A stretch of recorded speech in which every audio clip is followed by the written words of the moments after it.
भक्तों, आज जेठ अमावस पर आप सभी रसपान करेंगे गीता पाठ की उन अध्याय को जिन्हें श्रवण करने से विशेष पुण्य की प्राप्ति होती है। भक्तों, अमावस्या व्रत एक ऐसा पुण्य अवसर है जब आत्मा, श्रद्धा और भक्ति का संगम होता है। इस दिन श्रीमद् भगवत गीता का पाठ न केवल पितरों की आत्मा की शांति के लिए श्रेष्ठ माना गया है, बल्कि यह हमारे अंतर मन को भी शुद्ध करता है। आज के इस दिव्य पाठ में हम गीता के उन विशेष अध्यायों को सुनेंगे जिनका अमावस्या तिथि पर श्रवण करने से विशेष पुण्य फल की प्राप्ति होती है। भक्तों, अमावस की रात जब सारा संसार शांत होता है, तब यह दिव्य ज्ञान आत्मा के सबसे गहरे स्तर तक पहुंचता है। इसलिए आज इन अध्यायों को श्रद्धापूर्वक सुनिए, आत्मिक कल्याण और पितृ शांति के लिए। तो आइए शुरू करते हैं। जय श्री हरि। इस अध्याय का नाम है सांख्य योग। संजय बोले, हे धृतराष्ट्र। तब श्री कृष्ण की दया युक्त नेत्रों में आंसू भरकर व्याकुल चित अर्जुन से बोले, हे अर्जुन, अनर्थ के सेवन करने योग, अपयश कारक, नरक में गिरने वाला मोह इस समय तुम्हारे मन में कहां से आया? तुम कायर मत बनो, यह शोभा नहीं देता। तुम हृदय की दुर्बलता को त्याग कर युद्ध के निमित्त खड़े हो जाओ। अर्जुन ने कहा, हे मधुसूदन, मैं रण में पूज्य भीष्म और द्रोणाचार्य के ऊपर बाण प्रहार कर कैसे युद्ध कर सकता हूँ? इस लोक में महात्मा गुरुजनों को न सताकर भीख मांग भोजन करना उत्तम है, और अर्थ की कामना के लिए गुरुजनों को मारकर उनके रक्त से सने भोगों को भोगूंगा। हम नहीं जानते कि युद्ध में कौन जीतेगा। यदि हम जीत भी लेंगे, लेकिन जिनको मैं मारूंगा उन्हें मारकर मैं तो जीवित रहना भी नहीं चाहता। वही धृतराष्ट्र के पुत्र हमारे सामने प्रस्तुत है। दीनता से मेरी स्वाभाविक वृत्ति नष्ट हो गई है और धर्म के विषय में मेरा चित्त मोहित हो गया है। मैं आपसे पूछता हूँ, जिससे निश्चय करके मेरा भला हो, आप मुझे समझाकर बताइए, क्योंकि मैं आपका शिष्य हूँ और आपकी शरण में हूँ। अतः मुझे ज्ञान शिक्षा दीजिए। मुझे पृथ्वी का निष्कंटक राज्य मिल जाए और देवता का भी आधिपत्य मिल जाए, तो भी ऐसा कोई उपाय नहीं दिखता कि जो मेरी इंद्रियों को दुखाने वाले शोक को दूर करे। हे गोविंद, मैं युद्ध नहीं करूंगा। यह कहकर अर्जुन चुप हो गए। संजय बोले, हे राजन, दोनों सेनाओं के बीच में खिन्न होकर बैठे अर्जुन से भगवान श्री कृष्ण ने ये वचन कहे, हे अर्जुन, जिसके लिए शोक नहीं करना चाहिए तू उसके लिए शोक करता है, और पंडितों के वचन तू कहता है। तो पंडित लोग न मरो का सोच करते हैं और न जीवितों का सोच करते हैं। यह बात असंभव है कि मैं पहले न था, तुम भी न थे, और यह राजा भी न थे, और इसके बाद भी न रहेंगे। जैसे देहधारियों की इस देह का लड़कपन, जवानी, बुढ़ापा ये अवस्था होती है, जैसे ही मृत्यु के बाद दूसरी देह की भी होती है। इसलिए पंडित लोग मोक्ष को प्राप्त नहीं होते। इंद्रियों का सप्तरादि विषयों से संयोग जारा, गर्मी आदि सुख दुख देने वाला है। आने जाने वाले और नाशवान जानकर इन्हें सहन कर। हे नर श्रेष्ठ, सुख दुख को समान मानने वाले जिन वीर पुरुष को यह ब्रह्म पदार्थ कलेश नहीं देते, वह मोक्ष पाने के अधिकारी है। असत का तो अस्तित्व नहीं है और सम का अभाव नहीं है। इस अविनाशी, अचित्य और नित्य जीवात्मा के ये सब शरीर नाशवन है। अतएव हे भारत, तुम युद्ध करो। जो पुरुष इस आत्मा को मारने वाला तथा जो मरने वाला मानते हैं, वे दोनों ही ज्ञानी नहीं है, क्योंकि यह आत्मा न मारती है न मरती है। आत्मा न कभी जन्मती है न मृत्यु को प्राप्त होती है, न कभी जन्मी थी न कभी मरेगी। यह अजनबी, नित्य, कभी न घटने बढ़ने वाली और सनातन है। नष्ट होने पर भी वह नाश को प्राप्त नहीं होती। जो पुरुष इस आत्मा को नित्य, अविनाशी, निर्विकार और अनजन्मा जानता है, वह जिसको घात करवेगा और जिसको मारेगा, जिस प्रकार मनुष्य पुराने वस्त्र फेंक कर नया वस्त्र ग्रहण करता है, उसी प्रकार आत्मा पुराने देह को छोड़कर नई देह धारण करती है। आत्मा को शस्त्र काट नहीं सकते, अग्नि जला नहीं सकती, जल भिगो नहीं सकता, ना भीग या गल सकती है और न सूख सकती है। यह अविनाशी, सर्वव्यापी, स्थिर, अचल और सनातन है। यह इंद्रियों से जाना नहीं जा सकता। यह कल्पना से भी परे है और इसमें हेर फेर नहीं हो सकता। इसलिए ऐसा जानते हुए तुम्हें शोक करना उचित नहीं है। हे महाबाहो, यदि तुम इस आत्मा को नित्य जन्म लेने वाला मानते हो तो शोक नहीं करना चाहिए, क्योंकि जो जन्मा है उसकी मृत्यु है और जिसकी मृत्यु हुई है उसका जन्म होना निश्चय है। अतः जो बात अनिवार्य है उसके लिए सोच करना व्यर्थ है। जन्म लेने से पहले क्या था किसी को मालूम नहीं। मध्य में कुछ प्रकट होता है, फिर मरने से पीछे क्या होगा कोई नहीं जानता। ऐसी दशा में किसी बात का सोच करना क्या तुमको उचित है? कोई मनुष्य तो इस आत्मा को आश्चर्य से देखता है, आश्चर्यवत मानकर सुनता है, परंतु कोई देख कह व सुनकर भी भली प्रकार नहीं जानता है सबके शरीर में यह क्या आत्मा नित्य अविनाशी है। कारण सब प्राणियों के लिए तुमको सोच करना उचित नहीं। अपने धर्म को भी सोचकर घबराना उचित नहीं है, क्योंकि क्षत्रियो को धर्म पूर्वक युद्ध से बराबर कुछ भला करने वाला नहीं है। हे पार्थ, बिना इच्छा के स्वर्ग का द्वार रूप युद्ध तुमको स्वतः प्राप्त हुआ है। ऐसा सुअवसर भाग्यवान क्षत्रिय को ही मिलता है। यदि तुम अपने धर्म के अनुसार इस संग्राम को न करोगे तो अपना धर्म और बड़ाई खो बैठोगे और पाप को प्राप्त होगे। सब लोग सदा तुम्हारी आपकृति करेंगे और प्रतिष्ठा वाले पुरुषों के लिए आप यश का होना मृत्यु से भी बढ़कर है। ये महारथी लोग समझेंगे कि अर्जुन डरकर संग्राम से हट गया, और अब तक जो लोग तुम्हारे पराक्रम की प्रशंसा करते हैं वही अनेक तरह के दुर्वचन कहेंगे। इससे बढ़कर दुख तुमको क्या हो सकता है? यदि युद्ध में नष्ट हो गए तो स्वर्ग के भागी होगे, जीतने पर पृथ्वी के तल पर राज्य करोगे। इसलिए युद्ध के निमित्त दृढ़ प्रतिज्ञा होकर खड़े हो जाओ। सुख दुख, लाभ हानि, जय पराजय, इन सब को समान समझकर युद्ध के लिए तैयार हो जाओ। ऐसा करने से तुम पाप को प्राप्त नहीं होगे। हे पार्थ, यह ज्ञान उपदेश ज्ञान योग के विषय में तुझसे कहा गया है। अब निष्काम कर्म योग के विषय में सुनो। जिस ज्ञान को पाकर कर्म बंधन से तेरी मुक्ति होगी। कर्म योग मार्ग में एक बार प्रारंभ किए कर्म का नाश नहीं होता और विघ्न पड़ने पर भी शुभ फल तथा इस कर्म का केवल प्रारंभ ही संसार से छुड़ाकर पूर्व ब्रह्म प्राप्त करता है। निश्चय करने वाली बुद्धि इस निष्काम कर्म में एक ही है और कामना वाले पुरुष की बुद्धि एकाग्र नहीं रहती। हे अर्जुन, अज्ञानी उस पुष्पिता वाणी को ही स्वर्ग सुख से बढ़कर कुछ नहीं समझते। स्वर्ग सुख को ही जो उत्तम पुरुषार्थ समझते हैं, उनको कामनाओं से चित्त व्याकुल होने के कारण निश्चयात्मक बुद्धि से मोक्ष साधना उत्पन्न होती है। कारण कि उनका चित्त भोग आदि में सदैव निमग्न रहता है। जिन मनुष्यों का चित्त इस प्रकार मोह में लिप्त है और जिसकी आसक्ति भोग विलास और ऐश्वर्य में है, ऐसे पुरुषों के अंत कारण में निश्चयात्मक बुद्धि नहीं होती।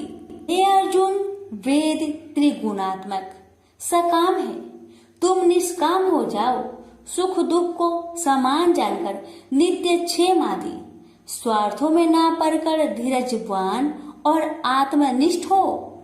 तुमको केवल कर्म करना चाहिए, तुम्हारे अधिकार में फल नहीं। तुम ना तो फल की अभिलाषा में काम करो और न निकम्मे ही रहो। फल की आशा त्याग कर कर्म की सफलता असफलता को समान समझकर तुम योगस्थ होकर कर्म करो। फल की इच्छा रखने वाले निष्कृष्ट होते हैं। काम कर्म करने वाला पुरुष ईश्वर कृपा से इसी संसार में सुकृत तथा दुष्कृत इन दोनों का ही त्याग कर देता है। जो सब कर्मों में कल्याणकारक है, कर्म फल को त्याग कर ही बुद्धि युक्त ज्ञानी पुरुष जन्म बंधन से हटकर मोक्ष को पाते हैं। जब तुम्हारी बुद्धि मोह बन के बाहर निकल जाएगी, तब तुम्हारा मन आगे सुनने वाली तथा हुई बातों से विरक्त हो जाएगी। अनेक श्रुति इस मृत्यु के वचन को सुनने से तुम्हारी बुद्धि भ्रमित हो गई है। जिस समय वह निश्चल होकर आत्मा में निश्चल होगी, तभी उनको तत्व ज्ञान प्राप्त होगा। अर्जुन ने पूछा, हे केशव, आत्मा स्वरूप में निश्चल बुद्धि वाला जिसको कहा है, उनके लक्षण क्या है? श्री कृष्ण जी बोले, हे अर्जुन, जो महात्मा पुरुष मन की कामनाओं को त्याग देता है और अपने आप ही से प्रसन्न रहता है, उसको निश्चल बुद्धि वाला कहते हैं। दुख में जिसके मन खेद नहीं होता और सुख में जिसको आसक्त नहीं होती तथा प्रीति भय क्रोध जिसके जाते रहते हैं, वह महात्मा स्थिर बुद्धि वाला मुनि कहलाता है। जो सर्वत्र स्नेह करना है, जो शुभ पदार्थ होने पर हर्ष नहीं करता, अशुभ से अप्रसन्न नहीं होता, उसी को स्थिर बुद्धि जानना चाहिए। और कछुआ जैसे अपने अंगों को सिकुड़ लेता है, उसी तरह जो पुरुष अपनी इंद्रियों को विषय से हटाता है, उनकी बुद्धि स्थिर जाननी चाहिए। हे अर्जुन, मोक्ष प्रयत्न करने वाले विद्वान व्यक्ति को भी प्रबल इंद्रिया बलात् उसके मन को जीत लेती है। इसलिए सब इंद्रियों को विषयों से रोक मेरे अंतर ज्ञान में तत्पर हो जावे। जिसने इंद्रियों को बस में कर लिया है, उसकी बुद्धि निश्चल है। जो पुरुष विषयों के ध्यान में रहता है, उसमें उसकी प्राप्ति हो जाती है। प्राप्ति होने से कामना होती है, इच्छा के पूर्ण न होने से क्रोध से अविवेक होता है, अविवेक से स्मरण शक्ति नष्ट हो जाती है, स्मरण शक्ति के नष्ट होने से बुद्धि क्षय हो जाती है। जिसकी बुद्धि का नाश हुआ, वह विनाश को प्राप्त होता है। जो पुरुष राग देश से रहित होकर इंद्रियों के विषय सुख का अनुभव करता है और अपने मन को बस में रखता है, वह शांति को प्राप्त होता है। शांति मिलने पर सब दुखों का नाश होता है। प्रसन्न चित्त वाले की बुद्धि तुरंत निश्चल हो जाती है। वो पुरुष योग युक्त नहीं है, उनको निश्चल बुद्धि उत्पन्न नहीं होती। भावना के न होने से शांति प्राप्त नहीं होती। शांत को सुख कहाँ से मिलेगा? इस कारण हे महाबाहो, जिसने इंद्रियों को विषय से सर्वथा रोक रखा है, उसी की बुद्धि स्थिर है। जब सब प्राणियों की रात होती है, उसमें संयमी जागता रहता है और प्राणी मात्र जिस समय जागते हैं, मुनि जनों की वह रात्रि है। जल से भरे पूर्ण समुद्र में जल भरने पर भी वह अपनी मर्यादा पर ही रहता है। उसी तरह जिस पुरुष में इच्छा न रहने पर भी अनिच्छा से सब विषय भोग प्राप्त होते हैं, उसी को शांति मिलती है। विषयों की इच्छा करने वाले को शांति नहीं मिलती। जो पुरुष सब कामनाओं को छोड़कर इच्छा रहित होकर विचरता है, ममता अहंकार जिसमें नहीं है, वही शांति को प्राप्त होता है। हे पार्थ, ब्रह्मी स्थिति यही है। ऐसी स्थिति मिल जाने पर प्राणी फिर मोह में नहीं फंसता और अंत समय में निर्वाण ब्रह्म पद को प्राप्त होता है। प्रेम से बोलिए श्री कृष्ण भगवान की जय। पर श्रीमद् भगवत गीता पाठ का दूसरा अध्याय समाप्त हुआ। अब सुनेंगे दूसरे अध्याय का महात्म्य। श्री नारायण जी बोले, हे लक्ष्मी, दक्षिण देश में एक पूर्ण नाम नगर था। वहाँ एक देव सुशर्मा बड़ा धनवान रहता था। उसे साधु सेवा करते हुए 7 दिन बीते थे। तब एक बाल नाम ब्रह्मचारी आया, उसकी बहुत सेवा की और विनय से कहा, हे संत, कृपा कर मुझे श्री नारायण जी के पाने का ज्ञान उपदेश दीजिए। तब वह ब्रह्मचारी बोला, मैं तुझे गीता जी के दूसरे अध्याय का पाठ सुनाता हूँ, श्रवण कर। एक आइली वन में बकरियां चरा रहा था। वहां मैं भजन किया करता था। एक दिन रात को आइली अपनी सभी बकरियों को लेकर घर के रास्ता में चल रहा था कि मार्ग में एक सिंह बैठा मिला उसे। एक बकरी सबसे आगे अपनी ओर चली आती देखकर शेर वहां से भाग गया। तब आइली यह देखकर बहुत हैरान हुआ और मैं भी वहां पर खड़ा हुआ था। उस चौराहे ने मुझे देखकर कहा, मैंने यह आश्चर्य देखा कि बकरी को देखकर शेर भाग गया, ये कैसे हुआ? तुम तो त्रिकाल के हो, यह वृत्तांत मुझे सुनाओ, तुम सब कुछ जानते हो। तब संत ने कहा, हे आइली, मैं तुझे एक छिपकली वार्ता सुनाता हूँ। यह बकरी पिछले जन्म में डायन थी। जब इसका पति मर गया तब यह बड़ी डायन हुई। इस सुंदर लड़के को देखे उसी को खा लेती थी। और शेर पिछले जन्म में फंदक था, वह पंछी को पकड़ने के लिए वन में जाया करता था। ये डायन भी वही वन को गई। वहाँ डायन ने उस फंदक को खा लिया था। अब वही फंदक शेर हुआ। वह डायन बकरी बनी है। शेर को पिछले जन्म की खबर है, इसलिए बकरी को देखकर शेर ने समझा कि अभी यह मुझे खाने के लिए आ रही है। तब आइली ने कहा, मैं पिछले जन्म में कौन था? तब संत बोला, तू पिछले जन्म में चांडाल था। आइली ने कहा, हे ब्रह्मचारी जी, कोई उपाय भी है जिससे हम तीनों ही इस अधम देश से छूटे? तब संत जी बोले, हम तुम तीनों का उद्धार करते हैं।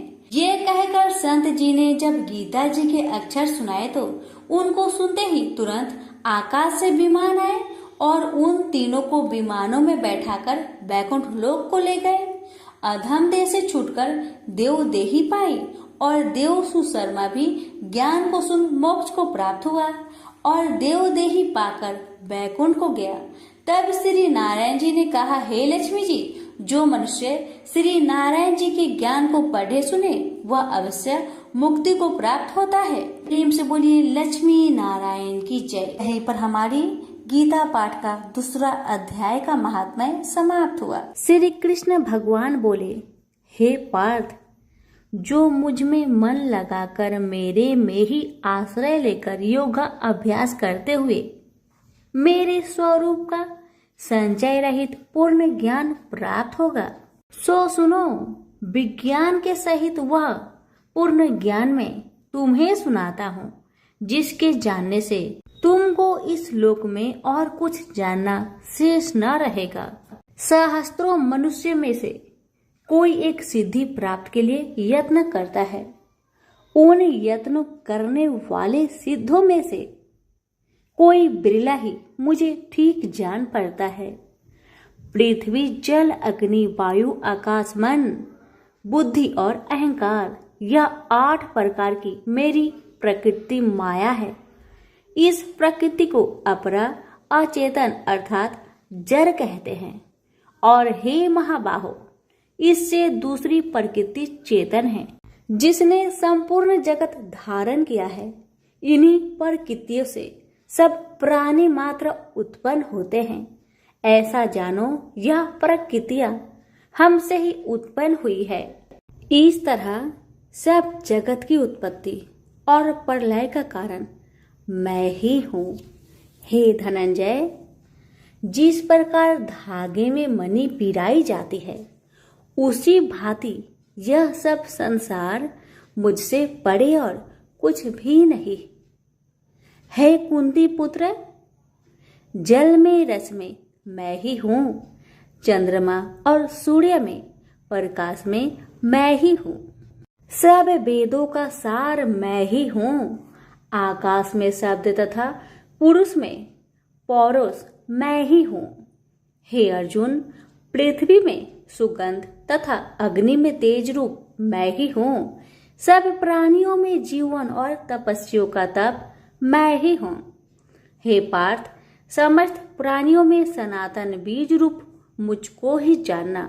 बुद्धिमानों में बुद्धि स्वरूप और तेजस्वियों में तेज मैं ही हूँ। हे अर्जुन, काम और रोग रहित बलवान पुरुषों में धर्म के विरुद्ध न जानने वाला कर्म मैं ही हूँ। जितने भी स्वास्तिक राजस तामस पदार्थ है वे सब मुझसे ही उत्पन्न हैं, परंतु उनमें मैं नहीं रहता। ये सब मुझ में है। सत्व रज तम इन तीनों गुणों के प्रभाव से यह सारा जगत मोहित हो रहा है। इस कारण यह मेरी गुणमयी और दिव्यमयी माया अति दुस्तर है। जो मुझको अनन्य भाव से भजते हैं वे इस माया को पार कर जाते हैं। हे भारत श्रेष्ठ अर्जुन, 4 प्रकार के जीव मुझको भजते हैं। दुखिया, जिज्ञासु, ऐश्वर्य की कामना करने वाले और ज्ञानी, जिनमें मुझे सदा एकाग्रचित और केवल मेरी भक्ति करने वाले और ज्ञानी, जिनमें मुझे सदा एकाग्रचित और केवल मेरी भक्ति करने वाले ज्ञानी पुरुष श्रेष्ठ है, क्योंकि मैं ज्ञानी को अत्यंत प्रिय हूँ और वह मुझको प्रिय है। यद्यपि ये सभी भक्त श्रेष्ठ है, तथापि ज्ञानी तो मेरी आत्मा ही है, क्योंकि वह मुझ में ही मन लगाकर मुझको ही सर्वोत्तम गति मान मेरा ही आश्रय ग्रहण करता है। वह ज्ञानी अनेक जन्मों के बाद मुझे पा लेता है। ऐसा महात्मा अति दुर्लभ है जो सब जगत को वासुदेवमय समझे। हे अर्जुन, जो भक्त श्रद्धा पूर्वक जिस जिस देवता का पूजन करना चाहते हैं उन पुरुषों की उस श्रद्धा को मैं ऋण कर देता हूँ। यह उस श्रद्धा से मुक्त होकर उस देवता की आराधना करता है, फिर उसको मेरे ही रचे हुए काम का फल प्राप्त होते हैं। परंतु उन अल्प बुद्धि वालों का फल नाशवान है। देवताओं की आराधना करने वाले देवताओं को मिलते हैं और अव्यय, अविनाशी, अच्युत्यम स्वरूप को न जानकर मंद बुद्धि लोग मुझे अव्यक्त को व्यक्त मानते हैं। मैं योग माया से आच्छादित होने के कारण सबको नहीं दिखता। उसी से मूर्ख लोग अनादि तथा अविनाशी मुझको नहीं जानते।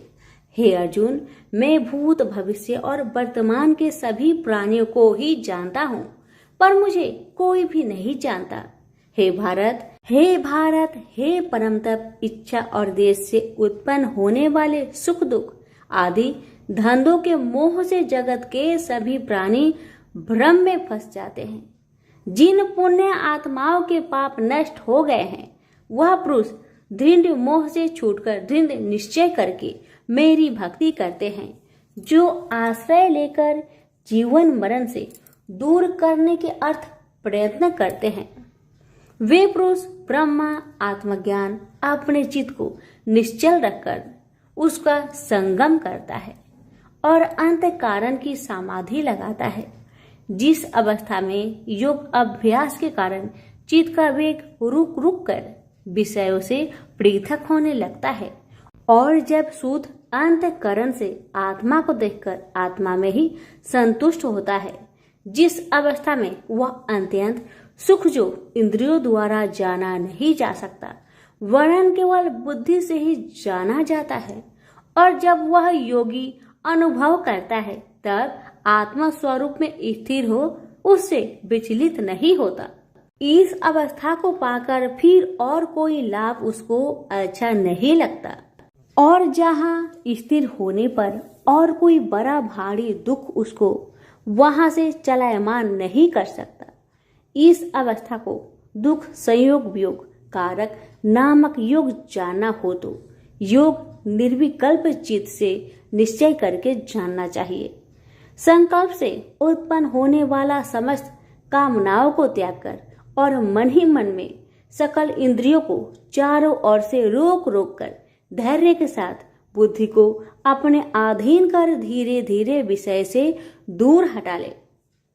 और भली भांति मन को आत्मा में स्थिर करके किसी वस्तु की इच्छा ना करे और चंचल मन जिधर जिधर जाए उधर से इसको हटाकर आत्मा के बस में करना चाहिए। इस प्रकार शांति चित्त तथा रजोगुण से रहित निष्पाप तथा ब्रह्म स्वरूप योगी को उत्तम सुख प्राप्त होता है। इस रीति से निरंतर योगाभ्यास करने वाला योगी समस्त पापों से छूटकर सहज ही उस परम सुख को पा लेता है जो ब्रह्म के संयोग से प्राप्त होता है। जिसका मन योग में स्थिर हो गया है उसकी दृष्टि भी सर्वत्र समान हो जाती है और वह सब प्राणियों में अपने को और अपने में सब प्राणियों को देखता है। जो सब प्राणियों में मुझको और मुझ में सब प्राणियों को देखता है। मैं उससे अलग नहीं रहता और मुझसे वह अलग नहीं रहता। जो अभेद भाव से रहता है सब प्राणियों में स्थिर हो मेरा मनन करता है वह योगी चाहे जिस अवस्था में रहे मुझ में मिल जाता है। हे अर्जुन, जो समस्त प्राणियों के दुख सुख के समान समझता है और सबको समान देखता है वही श्रेष्ठ योगी है। अर्जुन बोले, हे मधुसूदन, आपने जो योग बताया कि सबको अपने ही समान देखे सो मन के चंचल होने के कारण मैं उसको अपने में दृढ़ स्थिर नहीं देखता हूँ। हे श्री कृष्ण, यह चंचल मन बड़ा ही हठी पराक्रमी और दृढ़ है। इसको अपने अधीन रखना तो मुझे वायु को बांध रखने के समान ही प्रतीत होता है। श्री कृष्ण भगवान ने कहा, हे महाबाहो, इसमें संदेह कि मन अति चंचल है तो भी हे कुंती पुत्र, अभ्यास और वैराग्य से इसे बस में किया जा सकता है। जिसका मन बस में नहीं उसको योग अति दुर्लभ है। अर्जुन ने कहा, हे श्री कृष्ण, जिसमें श्रद्धा तो है पर योग प्राप्त करने में सफल नहीं हुआ है और जिसका चित्त योग से विचलित हो गया है वह योग सिद्धि न पाने से किस गति को प्राप्त होता है। श्री कृष्ण बोले, हे अर्जुन, उसका यहाँ नाश नहीं होगा पर परलोक में भी नहीं होगा क्योंकि उत्तम कर्म करने वाले किसी मनुष्य की दुर्गति नहीं होती। वह योग में असफल मनुष्य बहुत दिनों तक पुण्यवानों को प्राप्त होने वाले लोकों में वास करता है और फिर वहां से किसी पवित्र और धनवान मनुष्य घर में आकर जन्म लेता है।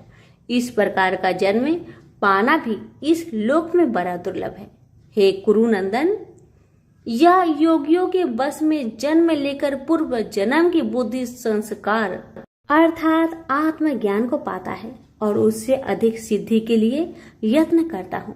पूर्व जन्म में किए योग अभ्यास के बल में अनेक विघ्नों को पड़ने पर भी यह मोक्ष को प्राप्त होता है। योग की केवल इच्छा ही हो तो पुरुष शब्द ब्रह्म के परे जा पहुंचता है। जो बड़े परिश्रम और यत्न से योग अभ्यास करता है वह पापों से छूट मोक्ष को पाता है। बड़े तपस्वियों से योगी श्रेष्ठ है। जो शुद्ध होकर अनेक जन्मों में परिश्रम करके सफल होता है और ज्ञानियों से भी योगी श्रेष्ठ है। इसलिए हे अर्जुन, तुम योगी बनो। केवल मुझ में ही मन लगाकर योग प्राप्ति के लिए जो मेरा भजन करता है उसको समस्त योगियों के मध्य से मैंने अत्यंत श्रेष्ठ माना है। प्रेम से बोलिए श्री कृष्ण भगवान की जय। आप सुनिए श्रीमद् भगवत गीता पाठ अध्याय 7 की महात्म्य। भगवान शिव कहते हैं, हे पार्वती, अब मैं 7वें अध्याय का महात्म्य बतलाता हूँ जिसे सुनकर कानों में अमृत राशि भर जाती है। पाटलिपुत्र नामक एक दुर्गम नगर है जिसका गोपुर बहुत ही ऊंचा है। उस नगर में शंकुकर्ण नामक एक ब्राह्मण रहता था।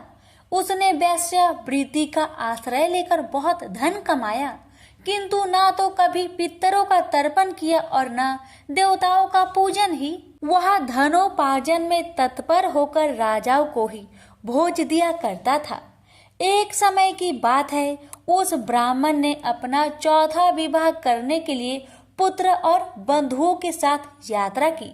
मार्ग में आधी रात के समय जब वह सो रहा था तब एक सर्प ने कहीं से आकर उसकी बाह में काट लिया।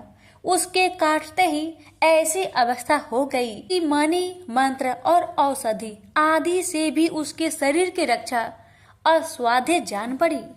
तत्पश्चात कुछ ही क्षणों में उसके प्राण पेखरू उड़ गए। वह प्रेत बना। फिर बहुत समय के बाद वह प्रेत सर्प योनि में उत्पन्न हुआ। उसका बीत धन की वासना में बंधा था। उसने पूर्व वृत्तांत को स्मरण करके सोचा, मैंने घर के बाहर करोड़ों की संख्या में अपना जो धन गार रखा है, उससे इन पुत्रों को वंचित करके स्वयं ही उसकी रक्षा करूंगा। सांप की योनि से पीड़ित होकर पिता ने एक दिव्य सपना में अपने पुत्र के समक्ष आकर अपना मनोभाव बताया। तब उसके पुत्र ने सवेरे उठकर बड़े विस्मय के साथ एक दूसरे से सपने की बातें कही। उनमें से झंझला पुत्र कुदाल हाथ में लिए घर से निकला और जहां उसके पिता सर्प योनि धारण करके रहते थे उस स्थान पर गया। यद्यपि उसे धन के स्थान पर ठीक ठीक पता नहीं था, तो भी उसने जीहो से उसका ठीक निश्चय कर लिया और लोभ बुद्धि से वहां पहुंचकर बाबी को खोदना आरंभ किया। तब उस बाबी से बड़ा भयानक सांप प्रकट हुआ और बोला, ओ मूर्ख, तू कौन है? किस लिए यहाँ आया है? यह बिल क्यों खोद रहा है? किसने तुझे भेजा है? ये सारी बातें मेरे सामने बता। पुत्र बोला, पिताजी, आपकी मुक्ति कैसे होगी? इसका उपाय मुझे बतलाइए, क्योंकि मैं इतनी रात को सब लोगों को छोड़कर आपके पास आया हूँ। पिता बोले, बेटा, गीता के अमृतमय 7वें अध्याय को छोड़कर मुझे मुक्त करने में तीर्थ, दान, तप और यज्ञ भी सर्वथा समर्थ नहीं है। केवल गीता का 7वां अध्याय ही प्राणियों के जरा मृत्यु आदि दुखों को दूर करने वाला है। पुत्र, मेरे श्राद्ध के दिन गीता के 7वें अध्याय का पाठ करने वाले ब्राह्मण को श्रद्धा पूर्वक भोजन कराओ। इससे निसंदेह मेरी मुक्ति हो जाएगी। बस अपनी शक्ति के अनुसार पूर्ण श्रद्धा के साथ निर्वर्षी और वेद विद्या में प्रवीण अन्य प्राणी को भी भोजन कराना। सर्प योनि में पड़े हुए पिता के यह वचन सुनकर सभी पुत्र ने उनकी आज्ञा अनुसार तथा उससे भी अधिक किया। अब शंकुकर ने अपने सर्प शरीर को त्याग कर दिव्य देह धारण किया और सारा धन पुत्रों के अधीन कर दिया। पिता ने करोड़ों की संख्या में जो धन उनमें बांट दिया था, उससे वे पुत्र बहुत प्रसन्न हुए। उनकी बुद्धि धर्म में लगने लगी थी, इसलिए उन्होंने बावली, कुआं, पोखरा, यज्ञ तथा देव मंदिर के लिए उस धन का उपयोग किया और अन्य शाला भी बनवाए। तत्पश्चात 7वें अध्याय का सदा जप करते हुए उन्होंने मोक्ष प्राप्त किया। हे पार्वती, यह तुम्हें 7वां अध्याय का महात्म्य बतलाया, जिसके श्रवण मात्र से मानव सब पातकों से मुक्त हो जाता है। प्रेम से बोलिए उमापति शंकर भगवान की जय। श्री कृष्ण भगवान जी का वचन है कि जो प्राणी इस गर्भ गीता का सद्भावना से विचार मनन करता है, सो पुरुष फिर गर्भवास में नहीं आता। अर्जुन कहने लगे, हे कृष्ण भगवान, यह प्राणी जो गर्भ विषय में आता है, सो किस दोष के कारण आता है? हे प्रभु, जब यह जन्मता है तब इसको जरा आदि रोग लगते हैं, फिर मृत्यु होती है। हे भगवान, वह कौन सा कर्म है जिसके करने से जन्म मरण से रहित होवे? श्री कृष्ण भगवान कहने लगे, हे अर्जुन, यह मनुष्य जो है सो अंधा मूर्ख है और संसार के साथ प्रीति करता है। यह पदार्थ मैंने पाया है और वह मैं पाऊंगा, ऐसी चिंता इस प्राणी के मन से उतरती नहीं। 8 पहर माया को ही मांगता है। इन बातों को करके बार बार जन्मता है और मरता है। वह गर्भ विषय दुख पाता रहता है। अर्जुन कहने लगे, हे कृष्ण भगवान, यह मन हाथी की न्याय है, तृष्णा इसकी शक्ति है। यह मन तो 5 के बस में है, काम, क्रोध, लोभ, मोह और अहंकार। इन 5 में अहंकार बहुत बली है। ये कौन सा यत्न है जिससे मन बस में होए? वैसा ही मन रूपी हाथी को बस में करने के लिए ज्ञान रूपी अंकुश है। अहंकार करने से यह जीव नरक में पड़ता है। अर्जुन कहने लगे, हे भगवान, जो एक तुम्हारे नाम के लिए वन खंड में फिरते हैं, एक वैरागी हुए हैं, एक धर्म करते हैं, इनको कैसे जाने जो वैष्णव है? वे कौन है? श्री कृष्ण भगवान कहने लगे, हे अर्जुन, मेरे ही नाम के लिए वनों में फिरते हैं, वह सन्यासी कहते हैं। एक सिर पर जटा बांधते हैं, एक अंग पर भस्म लगाते हैं। उनमें हम नहीं है, क्योंकि इनमें अहंकार है। इससे मेरा दर्शन दुर्लभ है। अर्जुन कहने लगे, हे भगवान, वह कौन सा पाप है जिससे स्त्री की मृत्यु हो जाती है? वह कौन सा पाप है जिससे पुत्र मर जाता है? और नपुंसक कौन से पाप से होते हैं? श्री भगवान कहने लगे, हे अर्जुन, जो किसी से कर्जा लेता है और देता नहीं, इस पाप से औरत मरती है। और जो किसी की अमानत रखी हुई बचा लेता है, उसके पुत्र मर जाते हैं।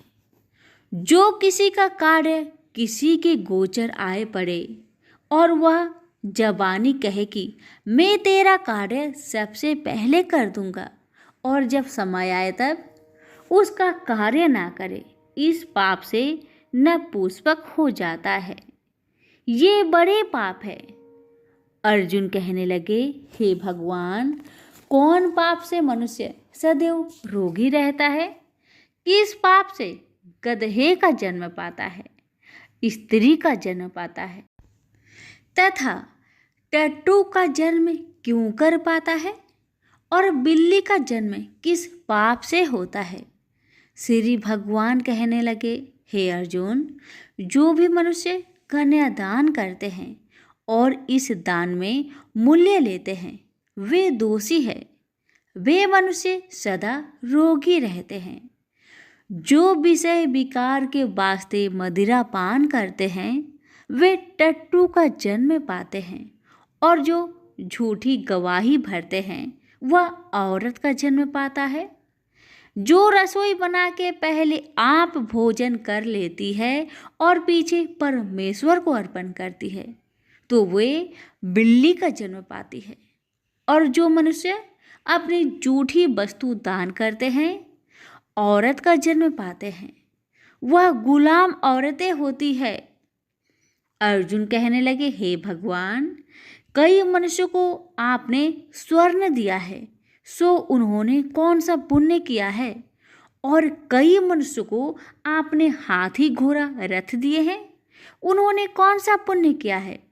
श्री भगवान कहने लगे, हे अर्जुन, जिन्होंने स्वर्ण दान किया है, उनको हाथी घोड़े वाहन मिलते हैं। जो परमेश्वर के निमित्त कन्यादान करते हैं, सो पुरुष का जन्म पाते हैं। अर्जुन कहने लगे, भगवान, जिन पुरुषों के अंदर विचित्र शरीर है, उन्होंने कौन सा पुण्य किया है? किसी दो के घर संपत्ति है, कोई विद्वान है, उन्होंने कौन सा पुण्य किया है? श्री भगवान कहने लगे, हे अर्जुन, जिन्होंने अन्न का दान किया है, उनका सुंदर स्वरूप है। जिन्होंने विद्या दान किया है, वह विद्यावान होते हैं। जिन्होंने संतों की सेवा की है, वह पुत्रवान होते हैं। अर्जुन कहने लगे, हे भगवान, किसी को धन से प्रीति है, कोई को स्त्रियों से प्रीति करते हैं। इसका क्या कारण है, समझाकर कहिए। श्री कृष्ण भगवान कहने लगे, हे अर्जुन, धन और स्त्री सब नाश रूप है, मेरी भक्ति का नाश नहीं है। अर्जुन कहने लगे, भगवान, यह राजपाट किस धर्म के करने से मिलता है? विद्या कौन से धर्म करने से मिलती है? श्री कृष्ण भगवान कहने लगे, हे अर्जुन, जो प्राणी काशी जी में निष्काम भक्ति से तप करते हुए देह त्यागते हैं वह राजा होते हैं, और जो गुरु की सेवा करते हैं सो विद्वान होते हैं। अर्जुन कहने लगे, हे भगवान, किसी को धन अचानक बिना किसी परिश्रम से ही मिलता है, सो उन्होंने कौन सा पुण्य किया है? श्री कृष्ण भगवान कहने लगे, अर्जुन, जिन्होंने गुप्त दान किया है उनको धन अचानक मिलता है। जिसने परमेश्वर निमित्त पराया कार्य संवारा है वह मनुष्य रोग से रहित होते हैं। अर्जुन कहने लगे, हे भगवान, कौन से पाप से अमली होते हैं और कौन पाप से गूंगे होते हैं और कौन पाप से कुष्ठी होती है? श्री कृष्ण भगवान कहने लगे, हे अर्जुन, जो आदमी नीच कुल की स्त्री से गमन करते हैं सो अमली होते हैं। जो गुरु से विद्या पढ़कर मुकर जाते हैं सो गूंगे होते हैं। जिन्होंने गो घात किया है वे कुष्ठी होते हैं। अर्जुन कहने लगे, हे भगवान, जिस किसी पुरुष के देह में रक्त का विकार होता है वह किस पाप से होता है? और कोई दरिद्र होते हैं, किसी को खरक वायु होती है, और कोई अंधे होते हैं, तो कोई पंगुल होते हैं, सो कौन से पाप से रहित होते हैं? और कई स्त्रियां बाल विधवा होती है, तो यह किस पाप से होती है? श्री कृष्ण भगवान कहने लगे, हे अर्जुन, जो सदा क्रोधवान रहते हैं उन्हें रक्त विकार होता है। जो मलिन रहते हैं वह सदा दरिद्र होते हैं। जो कुकर्मी ब्राह्मण को दान देते हैं उनके खरक वायु होते हैं। जो पराई स्त्री को निर्वस्त्र देखते हैं, गुरु की पत्नी को कुदृष्टि करते हैं, सो अंधे होते हैं। जिसने गुरु और ब्राह्मण को लात मारी है सो लंगड़ा व पंगुला होता है। जो औरत अपने पति को छोड़कर पराये पुरुषों से संग करती है सो वह बाल विधवा होती है। अर्जुन कहने लगे, हे भगवान, आप पर ब्रह्मा हो, आपको नमस्कार है। आगे मैं आपको संबंधी जानता था, परंतु अब मैं ईश्वर रूप जानता हूँ। हे पर ब्रह्मा, गुरु दीक्षा कैसी होती है, सो कृपा करके मुझको कहिए। श्री कृष्ण भगवान बोले, हे अर्जुन, तुम धन्य हो, तुम्हारे माता पिता भी धन्य हैं जिनके तुम ऐसे पुत्र हो। हे अर्जुन, सारे संसार का गुरु जगन्नाथ, विद्या का गुरु काशी, चारों वर्णों का गुरु सन्यासी है। सन्यासी उसको कहते हैं जिन्हें सबका त्याग करके मेरे प्रति मन लगाया है, सो ब्राह्मण जगत गुरु है। हे अर्जुन, यह बात ध्यान देकर सुनने की है। गुरु कैसा करे? जिसने सब इंद्रियां जीती हो, जिसको सब संसार ईश्वरमय नजर आता हो और सब जगत से उदास हो। ऐसा गुरु करे जो परमेश्वर को जानने वाला हो और उस गुरु की पूजा सब तरह से करे। हे अर्जुन, जो गुरु काम भक्त होता है और जो प्राणी गुरु की पूजा सब तरह से करे। हे अर्जुन, जो गुरु का भक्त होता है और जो प्राणी गुरु के सम्मुख होकर भजन करते हैं उसका भजन करना सफल है। जो गुरु से विमुख है उनको 7 ग्राम मारे का पाप है।